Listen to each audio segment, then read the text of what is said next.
इस कार्यक्रम के पुण्यार्जक हैं मानक चंद, कमला देवी, राकेश कुमार नीतू, ऋषभ, सौम्या एवं Ayushi Musharraf, B123 city colony Jaipur, Premchand, Vijay Lakshmi Ajmera Jaipur, Ashok, Rajlakshmi Pandya Jaipur, Sunil, Renu Kasliwal Nai Delhi. Shri Narendra, Shrimati Sudesh रानी जैन, विपिन कुमार, संगीता जैन, मुजफ्फरनगर निवासी, प्रवासी दुर्गापुर, पश्चिम बंगाल, संजय, दीपा जैन, राजीव, सोनिया जैन, पूनम चंद, सविता जैन मेरठ, पंकज, श्वेता जैन दिल्ली, अभिषेक, रिद्धि, सिद्धि, वैभव, आंचल, सोबित जैन एवं समस्त नावला परिवार। अतुल जैन, प्रेरणा जैन, दीक्षा जैन, एशियाड गेम्स विलेज नई दिल्ली, राजेश्वर जैन, शशि जैन, जैन मिलन विहार, मुजफ्फरनगर उत्तर प्रदेश। ध्रुव, पर्थ, नमिता, धीरज गर्ग, गुरुग्राम, परिधि, रिद्धिमा, नेहा, विकास जैन, गुरुग्राम, मीना, विनोद अग्रवाल, रोहिणी, दिल्ली। श्री मुनेन्द्र कुमार जैन, सरिता जैन, अतुल जैन, शिप्रा जैन, आर्यन जैन, मनीष जैन, श्वेता जैन, मीशा जैन, मुजफ्फरनगर। श्री राजेंद्र कुमार जैन, श्रीमती मंजू जैन, आशीष जैन, मीना जैन, पारस जैन, स्वाति जैन, समृद्धि जैन, सिद्धि जैन, शाश्वत जैन, जैन महिला मंडल, चंदर नगर, सहारनपुर। श्री किशोर भाई खंधार की पावन स्मृति में श्रीमती सुषमा खंधार, परिमल खंधार, मोना खंधार, मुकेश कुमार, साक्षी कुमार, ईशा कुमार, डिम्पल गांधी, सोनल गांधी एवं हितार्थ गांधी, अहमदाबाद। जय जिनेन्द्र अठवियकम मुके अठ गुणढे अणोवमे सिद्धे आठम पुण विण विठे निष्ठिय कजेय वंदिमो नित्यम। पंच परमेष्ठी भगवान की जय। पिछली ज्ञानशाला में ये बताया था कि निश्चय ने और व्यवहार ने किन के लिए उपयोगी हैं। ये बताया था जो शुद्ध आत्म तत्व को देखने वाले हैं उनके लिए तो शुद्ध ने उपयोगी है, और जो निचले भावों में हैं हम आप जैसे, उनके लिए तो व्यवहार ने उपयोगी है। शुद्ध ने के स्वरूप की चर्चा भी बहुत हो गई थी। शुद्ध ने कैसा है, जो आत्मा को कैसा देखता है, न बंधा न छुआ, कैसा, बिल्कुल सिद्धों जैसा, और अन्य अन्य प्रकार नहीं, छोटा बड़ा नहीं, काला पीला नहीं, गरम ठंडा नहीं, जैसे पानी गरम हो गया अग्नि से, ये गरम पानी है नहीं, निश्चय से पानी पानी है, ये गर्मी ये अलग, स्वभाव कैसा है, पानी का पानी जैसा है। शुद्ध ने किसको ग्रहण करता है, शुद्ध द्रव्य को ग्रहण करता है। आज चर्चा इस बात की करेंगे, हम इसमें से किस नए के पक्ष को ग्रहण करें। देखें क्या कहते हैं आचार्य कुंद महाराज। दोण वीणयान भणियम जान दिणवरीम तु समय परिबद्धो न दुप्रणय पक्षम गिणदी किंचिमणय पक्ष परिहीणो। दोलवी दोनों ही नयान नयों के, भणियम कथन को, जानदी जानता है, नवरिम केवल, कौन, समय परिबद्धो, जो अपने आत्मानुभव में लगा हुआ है। जो आत्मानुभवी है, जो आत्मानुभूति में है, वह दोनों नयों के कथन को केवल जानता है बस, लेकिन नदु नए पक्षम गिणदी, लेकिन नहीं करता किसी नए के पक्ष का ग्रहण, लेकिन किसी एक पक्ष का, एक नए का पक्ष ग्रहण नहीं करता। किंची भी रंच मात्र भी, क्यों नहीं करता, क्योंकि नए के पक्षों से वह रहित तो होता है। अगर एक नए का पक्ष ग्रहण करते हैं तो एकांती हैं, दोनों नयों को जानते हैं, वस्तु का स्वरूप समझते हैं तो अनेकांती है। जो ज्ञानी है, समझदार है, वह तो किसी नए के पक्ष को ग्रहण नहीं करता। ये नए क्या हैं? ये नए हैं वस्तु को समझाने के तरीके। तो इन नए के द्वारा वस्तु को समझ लिया, अब पक्ष को ग्रहण करने का काम नहीं। फिर देखें, समय परिबद्धु जो आत्मानुभवी है, जो आत्मा से प्रतिबद्ध है, जुड़ा हुआ है, वह दोनों ही नयों के भड़ियम माने कथन को केवल जानता है, लेकिन किंचिवे रंच मात्र भी नए पक्ष को नहीं ग्रहण करता है। वो कैसा होता है? नए पक्ष से रहित तो होता है। ये दोनों नए जो हैं वस्तु के स्वरूप को बताने वाले हैं। एक द्रव्य को बता रहा है, एक पर्याय को, एक सामान्य से कह रहा है, एक विशेष को। वस्तु कैसी है? सामान्य विशेषात्मक है। वस्तु तो द्रव्य पर्याय वाली है, इसलिए मैं एक नए के पक्ष को ग्रहण कैसे करूं? इसलिए दोनों नयों से वस्तु को समझकर किसी भी नए के पक्ष को ग्रहण नहीं करता। पंडित जी, दोनों नयों के कथन में मैत्री है या विरोध? दोनों नयों का कथन एक दूसरे से विपरीत है, भिन्न है। निश्चय ने द्रव्य का कथन करता है, व्यवहार ने पर्याय का कथन करता है। पर्याय का कथन व्यवहार ने करे, निश्चय ने कहता है यह नहीं। निश्चय ने कथन करे, व्यवहार कहता है नहीं, ये नहीं। दोनों ने एक दूसरे के बिल्कुल विरोधी हैं। उदाहरण दिया, जैसे 1 रुपये का सिक्का है, एक तरफ चित्र बना है, फोटो बनी है किसी की, एक तरफ मैटर लिखा है। दोनों एक दूसरे को नहीं देखते, ये पक्ष इधर का है, ये इधर का है, लेकिन दोनों सही हों तब रुपया चलता है, नहीं तो रुपया खोटा माना जाता है। उसी तरह वस्तु का स्वरूप निश्चय और व्यवहार ने दोनों से समझा है तब तो सही है। एक नए का पक्ष ले लिया जाएगा, ये तो ऐसा ही है, तो नहीं हो पाएगा। कथन को किस प्रकार समझना चाहिए? दोनों नयों के कथन को कैसे समझें? उनमें मैत्री कैसे बनाएं? आचार्य कहते हैं, जब कोई कबूतर उड़ता है तो उसके 2 पंख होते हैं, दोनों पंखों को उड़ाता हुआ उड़ता है। यदि वो चाहे मैं एक पंख के सहारे उड़ लूँ, नहीं उड़ पाएगा। बिना पंख के कथन ही नहीं हो पाएगा। तो वो क्या करेगा? दोनों पंखों से उड़ता है, तब उसकी उड़ान यात्रा सफल होती है, अन्यथा नहीं। उसी प्रकार व्यवहार और निश्चय, इन दोनों की जो मैत्री बनाकर वस्तु को समझते हैं, यद्यपि इन दोनों का स्वरूप एक दूसरे के विरोधी है, फिर भी जो मैत्री बनाकर वस्तु को समझते हैं, वे वस्तु स्वभाव को जानकर उसका आनंद लेते हैं। इसलिए किसी का विरोध नहीं करना, किसी का पक्ष भी नहीं लेना, दोनों नयों को जानकर वस्तु का आनंद लेना है। पंडित जी, क्या हमें दोनों नयों को जानना जरूरी है? देखो, निश्चय ने वस्तु की शुद्ध दशा को बताता है और व्यवहार ने वस्तु की वर्तमान अशुद्ध दशा को बताता है। अब आपको अपनी आत्मा के बारे में परिचय प्राप्त करना है। तो निश्चय से मैं कैसा हूँ? निश्चय से मैं शुद्ध सिद्धों जैसा हूँ, निरंजन हूँ, निर्विकार हूँ। व्यवहारने से वर्तमान में कैसा हूँ? वर्तमान में कर्मों से लिप्त अशुद्ध हूँ।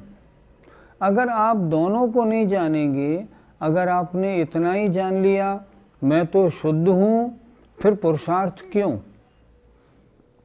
आपने इतना जान लिया मैं अशुद्ध हूँ, यही मेरा स्वभाव है, तो शुद्ध बनाने का पुरुषार्थ क्यों? जानना तो दोनों नयों को पड़ेगा। बिना दोनों नयों को जाने अपना कार्य सिद्ध नहीं होगा। चारित्र का पालन, स्वाध्याय आदि सब कार्य वृथा हो जाएंगे। दोनों नयों को जानना है। हमें अपनी आत्मा की शुद्ध अवस्था जाननी है और हमें ये निर्णय करना है, ऐसा बनना है और इसका मार्ग ये है। मैं अशुद्ध हूँ, शुद्ध बनना है, इसलिए इस मार्ग पर चलूँ और अपनी आत्मा को शुद्ध करूँ। जब ऐसा निर्णय करेगा तभी तो चलेगा, नहीं तो चलेगा क्यों? और नहीं तो फिर आत्मा शुद्ध होगी कैसे? जिसने अपनी वर्तमान राग द्वेष विकारों से युक्त आत्मा को ही अपना स्वरूप मान रखा है। जैन धर्म के अलावा अन्य जितने मत हैं उनमें तो आत्मा की शुद्धि अशुद्धि की कोई चर्चा ही नहीं, और जब चर्चा नहीं तो वे लोग कोई भी मोक्ष मार्ग में लगे हुए ही नहीं। उनके यहाँ मोक्ष की परिभाषा ही नहीं। मोक्ष क्या है, अशुद्ध और शुद्ध आत्मा होती भी है कि नहीं, आत्मा कोई है भी है कि नहीं, किसी के यहाँ कोई वर्णन नहीं। हम तो बड़े भाग्यशाली हैं, दिगंबर जैनों में हमको जन्म मिल गया। और भी भाग्यशाली हैं जो ऐसी शताब्दी में जन्म मिला जब आचार्य श्री जैसे महान आचार्य, सभी शास्त्रों का प्रकाश, रोज अच्छे अच्छे प्रवचन समझाने वाले सब लोग हैं आज वर्तमान में। हमें सारी सुविधाएं उपलब्ध हैं। अगर आज से 180 वर्ष पहले भी दृष्टिपात करें, मान लो आचार्य शांत सागर महाराज जी के ज़माने की ओर देखें, कोई गुरु नहीं था। आचार्य शांत सागर महाराज ने दीक्षा ली, वो भी एक भट्टारक थे, देवेंद्र कीर्ति, उनसे दीक्षा ली। निर्ग्रंथ मुनि नहीं थे। उससे पहले की बात तो छोड़ दो। तो हम तो बड़े भाग्यशाली हैं। अब करना क्या है? करना ये है, अपनी वर्तमान अशुद्ध दशा को, मैं अशुद्ध किन कारणों से हुआ, ये आश्रबंध रूपी अशुद्धि आती कैसे है, इस अशुद्धि से छूटा कैसे जाता है, संबर निर्जरा कैसे होते हैं, मोक्ष प्राप्ति के लिए कैसा पुरुषार्थ करना चाहिए। जब इनको अच्छी प्रकार समझेगा, व्यवहार निश्चय दोनों नयों की मैत्री बनाएगा, तब तो कल्याण पर अग्रसर होगा, नहीं तो नहीं। इसलिए हमें तो दोनों नयों को जानना है और वर्तमान अवस्था के अनुसार निश्चय नय को ध्यान में रखना है, व्यवहार नय रूप प्रवृत्ति करनी है, तभी हमारा कल्याण होगा। पंडित जी, क्या इन दोनों विरोधी नयों के जाने बिना कल्याण मार्ग नहीं बन सकता? आपने फिर वही प्रश्न कर दिया। मुझे वही कहना है, बिना दोनों नयों को जाने हमारा मोक्ष मार्ग नहीं बनेगा। देखो, दोनों नय यद्यपि दोनों आपस में विरोधी हैं, फिर भी दोनों मिलकर वस्तु स्वरूप का साधन करते हैं। एक बात देखें आप, नदी है, नदी का बहाव हो रहा है, उसमें कारण क्या है? नदी के दो किनारे हैं, दोनों किनारे एक दूसरे से दूर हैं, विरोधी हैं, ये इधर ये इधर, ये कभी मिलेंगे? कभी भी नहीं मिलेंगे। लेकिन क्या बिना दोनों किनारों के हुए नदी का अस्तित्व रह पाएगा? नहीं रह पाएगा। एक किनारा टूट के बिखर जाए तो नदी का क्या होगा? अस्तित्व समाप्त हो जाएगा। उसी तरह ये दोनों ने चाहे विरोधी हों, पर ये दोनों ने मिलकर वस्तु के स्वरूप का साधन करते हैं। हमें तो हर कदम कदम पे इन दोनों नयों को जानना है, दृष्टि में रखना है। अगर इनको नहीं जानोगे ना, तो कैसे आप लोक मर्यादा का पालन कैसे करोगे? आपके माता पिता हैं, आपके हैं या नहीं? व्यवहार ने से हैं, निश्चय ने से नहीं। दोनों को जानेंगे, दोनों को जानेंगे। अगर निश्चय ने को नहीं जानेंगे, उनको ही अपना मान लेंगे, मिथ्या दृष्टि हो जाएंगे। इसलिए दोनों नयों को जानना लोक व्यवहार में या अध्यात्म में या मोक्ष मार्ग में नितांत उपयोगी है। पर ध्यान रखें, मैं तो निश्चयवादी हूँ, नहीं, ऐसा नहीं बनना है। मैं व्यवहारवादी हूँ, ये भी नहीं बनना। कुछ लोग मात्र क्रियाकांड में ही लगे हुए हैं, वस्तु तत्व को नहीं जानते, नहीं, वो भी ठीक नहीं। कुछ लोग शास्त्रचर्या में आत्मा की शुद्ध अवस्था जानने में लगे हुए हैं, क्रिया शून्य पड़े हैं, नहीं, वो भी गलत। कैसे? दोनों की मैत्री होनी चाहिए। हम क्रिया करें, पूजा करें, पूजा का भाव तो समझें, नहीं तो क्रिया बेकार। हम अपना स्वरूप समझें, मैं ऐसा हूँ, तो शुद्ध बनने का मार्ग भी तो जाने, नहीं वैसा जानना बेकार। क्या जानने से कार्य की सिद्धि हो जाएगी? कभी नहीं होगी। कार्य की सिद्धि कैसे होगी?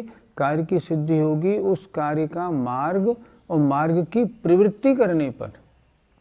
आत्मा को शुद्ध करने का उपाय अर्थात मोक्ष प्राप्ति का उपाय है, उसमें हम लगेंगे, हमारा कल्याण होगा और ज़रूर होगा। आत्मा को हम कितने प्रकार से समझ सकते हैं? आत्मा कितने प्रकार की मानी जाए? अध्यात्म में आचार्य कुंद महाराज लिख रहे हैं, आत्मा 2 प्रकार की है। कौन सी? देखते हैं। जीवो चरित दंसन प्राण ठिदो तम ही ससमयम जान उगल कम उपदेश तियम च तम जान पर समयम। जीवो जो आत्मा सम्यक चारित्र में, सम्यक दर्शन में, सम्यक ज्ञान में स्थित है, तम ही उसको ही स्वसमय जानो। आत्मा 2 तरह की, स्वसमय और परसमय। जो आत्मा अभेद रत्नत्रय में स्थित है, दर्शन ज्ञान चारित्र में स्थित है, उसे कहते हैं स्वसमय, ये अपने में है।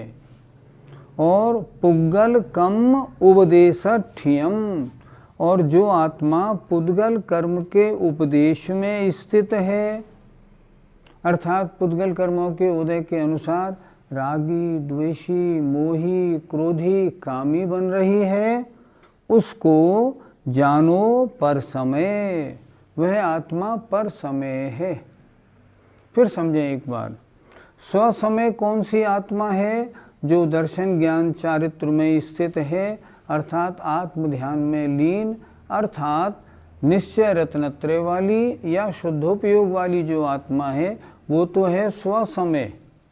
और जो शुभोपयोग अशुभोपयोग में लगी हुई आत्मा है, वो हुई परसमय। देखें जरा एक बार, जो आत्मा सम्यक चारित्र, सम्यक दर्शन और सम्यक ज्ञान में स्थित है, उसको ही निश्चय से स्वसमय जानना चाहिए। और जो आत्मा पुद्गल कर्म के उपदेश में, पुद्गल कर्म के जैसी फलदान शक्ति है तदनुसार परिणमन करने वाली है, उसमें स्थित है, रागी द्वेषी मोही हो रही है, उसको पर समय जानो। अर्थात जो आत्मा अशुभोपयोग शुभोपयोग में स्थित है वह पर समय है, और जो आत्मा शुद्धोपयोग में विराजमान है वो स्वसमय है। इस प्रकार आत्मा 2 प्रकार की है। पंडित जी, हमारी आत्मा स्वसमय है या परसमय? आपका प्रश्न अच्छा नहीं लगा। आप खुद सोचो, क्या शुद्धोपयोग में हो या शुभोपयोग अशुभोपयोग में?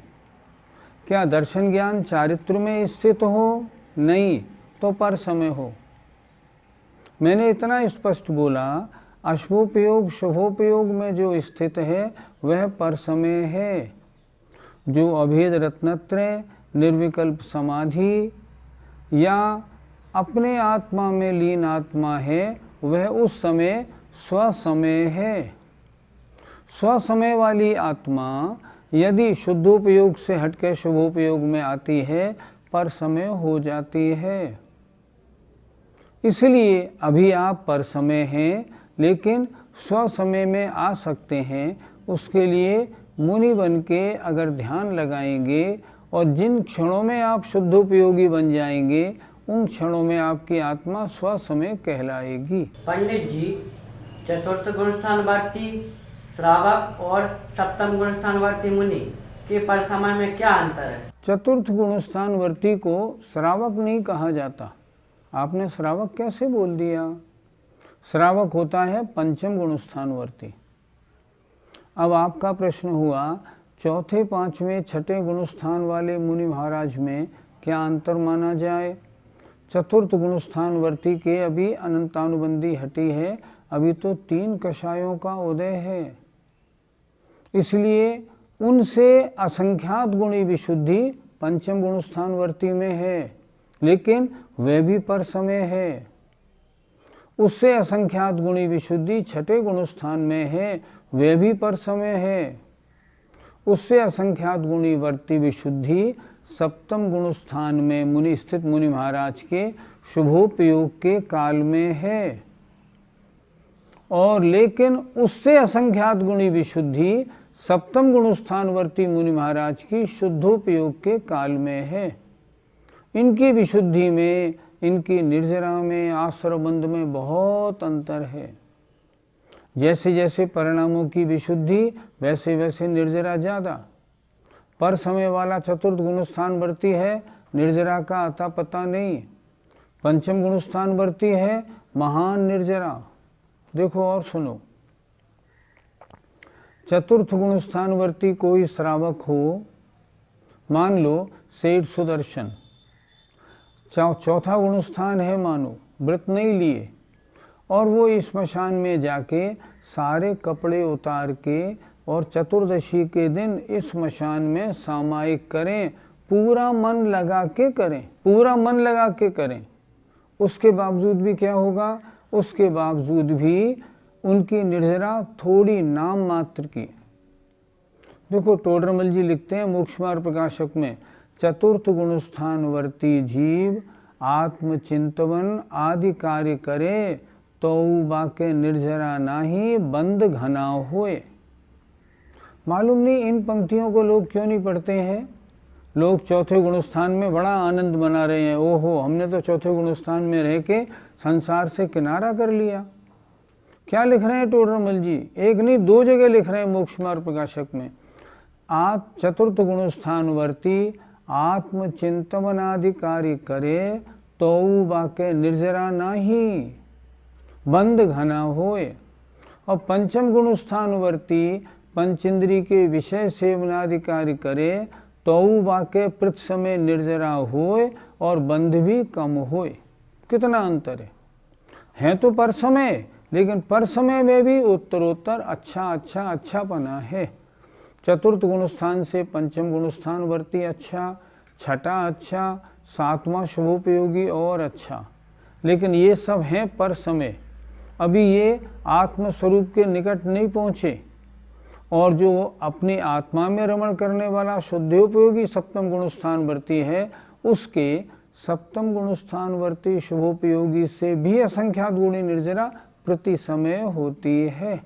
ये इनमें अंतर होता है। जय जिनेन्द्र। इस कार्यक्रम के पुण्यार्जक हैं मानक चंद कमला देवी, राकेश कुमार नीतू, ऋषभ सौम्या एवं Ayushi Musharraf, B123 city colony Jaipur, Premchand Vijay Lakshmi Ajmera Jaipur, Ashok Rajlakshmi Pandya Jaipur, Sunil Renu Kasliwal Nai Delhi. Shri Narendra Shrimati Sudesh रानी जैन, विपिन कुमार संगीता जैन, मुजफ्फरनगर निवासी, प्रवासी दुर्गापुर पश्चिम बंगाल, संजय दीपा जैन, राजीव सोनिया जैन, पूनम चंद सविता जैन मेरठ, पंकज श्वेता जैन दिल्ली, अभिषेक रिद्धि सिद्धि वैभव, आंचल सोबित जैन एवं समस्त नावला परिवार। अतुल जैन, प्रेरणा जैन, दीक्षा जैन, एशियाड गेम्स विलेज नई दिल्ली, राजेश्वर जैन, शशि जैन, जैन मिलन विहार मुजफ्फरनगर उत्तर प्रदेश। ध्रुव, पर्थ, नमिता, धीरज गर्ग गुरुग्राम, परिधि, रिद्धिमा, नेहा, विकास जैन गुरुग्राम, मीना, विनोद अग्रवाल, रोहिणी दिल्ली। श्री मुनेन्द्र कुमार जैन, सरिता जैन, अतुल जैन, शिप्रा जैन, आर्यन जैन, मनीष जैन, श्वेता जैन, मीशा जैन मुजफ्फरनगर। श्री राजेंद्र कुमार जैन, श्रीमती मंजू जैन, आशीष जैन, मीना जैन, पारस जैन, स्वाति जैन, समृद्धि जैन, सिद्धि जैन, शाश्वत जैन, जैन महिला मंडल चंदर नगर सहारनपुर। श्री किशोर भाई खंधार की पावन स्मृति में श्रीमती सुषमा खंधार, परिमल खंधार, मोना खंधार, मुकेश कुमार, साक्षी कुमार, ईशा कुमार, डिम्पल गांधी, सोनल गांधी एवं हितार्थ गांधी अहमदाबाद।